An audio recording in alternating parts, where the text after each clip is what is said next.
एक देश एक चुनाव वाला बिल लोकसभा में पेश कर दिया गया। इस दौरान गृह मंत्री अमित शाह और कांग्रेस सांसद गौरव गोगोई के बीच भिड़ंत हो गई।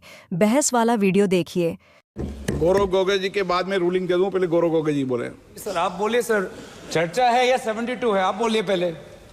देखिए, ये अध्यक्ष पर निर्भर करता है कि वो उस विषय को किस तरीके से लेते हैं, ठीक है ना। एक सेकंड मैं अध्यक्ष जी जो बोले हैं वो ध्यान से सुना हूं। उन्होंने 72 के बाहर जाने का नहीं कहा है।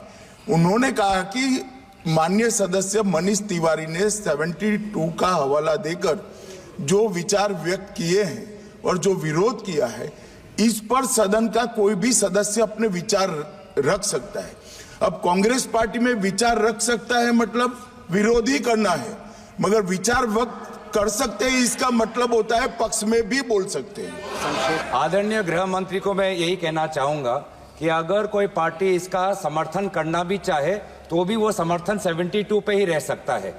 जनरल वो चर्चा में नहीं ला सकते। समर्थन के लिए ये दोनों कानून संविधान और नागरिकों के वोट देने के जो उनकी संवैधानिक अधिकार है उस पर आक्रमण है और इसका हम पुरजोर विरोध करते हैं।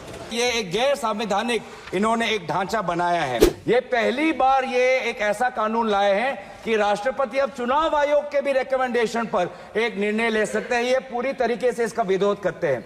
गौरव गोगोई जी के बाद में रूलिंग दे दूं, पहले गौरव गोगोई जी बोले। सर आप बोलिए सर, चर्चा है या 72 है, आप बोलिए पहले। देखिए, ये अध्यक्ष पर निर्भर करता है कि वो उस विषय को किस तरीके से लेते हैं, ठीक है ना।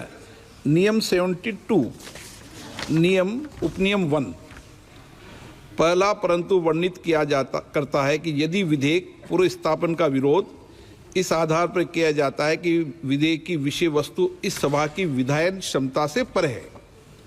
अब सबसे पहले वक्ता माननीय मनीष तिवारी जी ने ये विषय रखा और वक्ताओं ने भी रखा ये विधायन क्षमता से पर है, और इसीलिए जब ये विषय रखा तो मैंने इस विषय को कहा तो विधायन तो अध्यक्ष अन्य सदस्यों को विधेयक के बंदों पर अपने मत रखने की अनुमति प्रदान की जा सकती, इस तहत किया।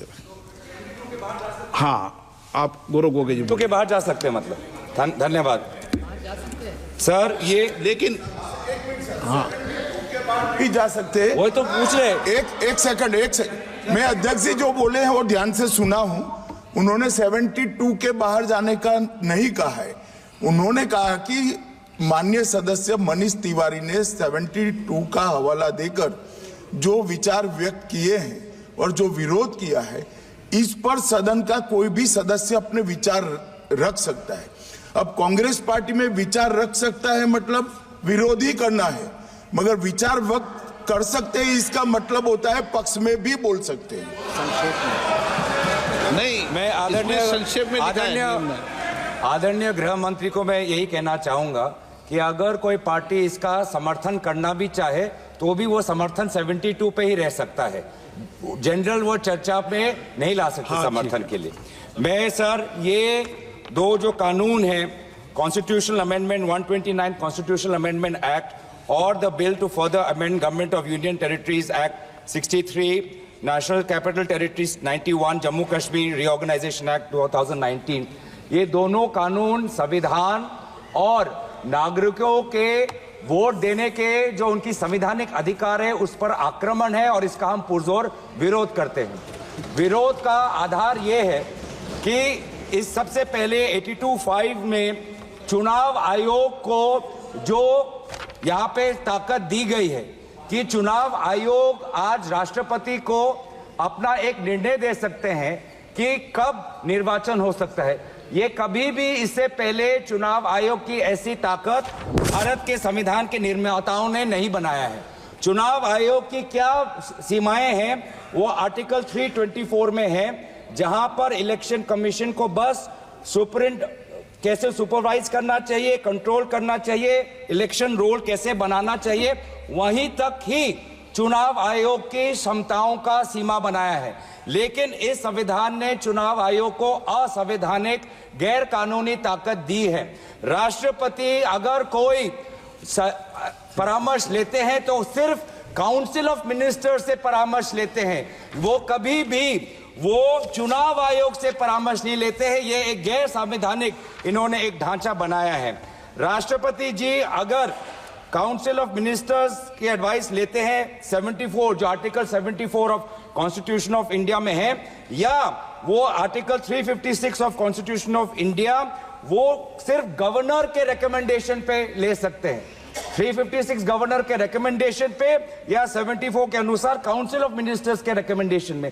ये पहली बार ये एक ऐसा कानून लाए हैं कि राष्ट्रपति अब चुनाव आयोग के भी रिकमेंडेशन पर एक निर्णय ले सकते हैं। ये पूरी तरीके से इसका विरोध करते हैं। चुनाव आयोग में किस प्रकार से कमिश्नर्स नियुक्त होते हैं, नहीं होते हैं, सुप्रीम कोर्ट की भूमिका रहती है, हटाई जाती है, उस पर हम बाद में चर्चा करेंगे। दूसरी बात यह है कि संविधान के बेसिक स्ट्रक्चर में एग्जीक्यूटिव, लेजिस्लेटिव और जुडिशरी के बीच में संतुलन हो, उसका भी विवरण है।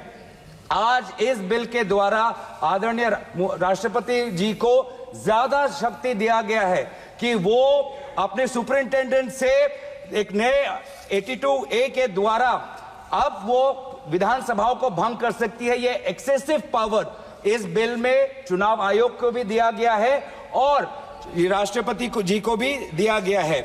और यहाँ पे जो मुद्दा उठाया है कि ये कि चुनाव आयोग का ये जो खर्च है कम करना चाहते हैं, चुनाव आयोग के खुद उन्होंने कबूल किया है कि 2014 की चुनाव आयोग में कितना पैसा खर्च हुआ, लगभग 3700 करोड़। ये 3700 करोड़ के लिए ऐसा एक गैर संवैधानिक कानून ये लाए हैं, ये पूरी तरीके से तथ्य के खिलाफ है। हम दोबारा कहना चाहते हैं कि संविधान और एक नागरिक जो आर्टिकल 14 जो उसको वोट देने का अधिकार देते हैं, वो जब वोट देता है तो हमारे संविधान में लिखा है कि जो 5 ईयर टर्म है, जो 5 ईयर टर्म है आर्टिकल 83(2) में हाउस ऑफ पीपल को और आर्टिकल 172(1) में जो 5 ईयर टर्म है उसके साथ खिलवाड़ नहीं कर सकते। ये एक गलत नीति आयोग के रिपोर्ट के आधार पर ये कहना चाहते हैं कि 5 ईयर टर्म अनिवार्य नहीं है। 5 ईयर टर्म अनिवार्य है, ये नीति आयोग के रिपोर्ट में नहीं जाए। नीति आयोग कोई संवैधानिक कोई बॉडी नहीं है जो इस प्रकार का ये परामर्श दे पाए। तो इसीलिए मैं बस इतना ही कहना चाहूंगा कि ये दोबारा अगर इनको लगता है कि प्रधानमंत्री मोदी जी पर के प्रचार से ये पूरे ये भारत के चुनाव को छीनेंगे, तो हम ये चोरी नहीं होने देंगे और हम बिल का विरोध करते हैं। इस बिल को जेपीसी में भेजा जाए। माननीय सदस्यगण ने 1 मिनट प्लीज, 1 मिनट। मैंने कहा है कि संक्षेप में अपनी बात रखें, कोई भी दल हो वो संक्षेप में अपनी बात रखें।